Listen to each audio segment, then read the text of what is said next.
विविध कामांच्या 10 कोटींच्या निविदा मंजूर. स्थायी समिती सभा. सिंथेटिक वॉकिंग ट्रॅक, हॉटमिक्स रस्ते, मुरमीकरणाच्या निविदा मार्गे.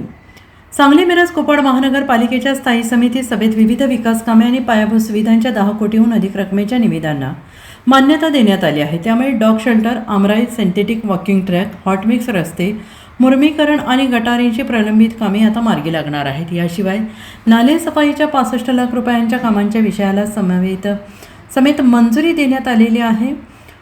महानगरपालिका स्थायी समितीचे सभापती अतुल माने यांच्या अध्यक्षतेखाली ही सभा पार पडली. या सभेला अतिरिक्त आयुक्त राहुल रोगडे यांच्यासह स्थायी समितीचे सदस्य उपस्थित होते. सांगलीवाडी येथील जकात नाक्याजवळील महापालिकेच्या जागेत डॉग पॉन्ड आणि डॉग शेल्टर उभारणीसाठी 2,52 लाख रुपयांच्या कामाची निविदा. ही निविदा 22.56% कमी दराने मंजूर झाल्यामुळे आता हे काम 1,65 लाख रुपयांमध्ये पूर्ण होणार आहे. तसेच आमराई उद्यानात सिंथेटिक वॉकिंग ट्रॅक तयार करण्यासाठी 2,18 लाख रुपयांच्या निविदेला मंजुरी देण्यात आली आहे. पटेल चौक व्यायाम मंडळाचा बॅडमिंटन हॉल विकसित करण्यासाठी 41,07,000 रुपये, तर 4ही प्रभाग समिती कार्यालयांमध्ये मुरुम पुरवठा करण्यासाठी 2 कोटी रुपयांच्या निविदेला मंजुरी दिली गेली आहे.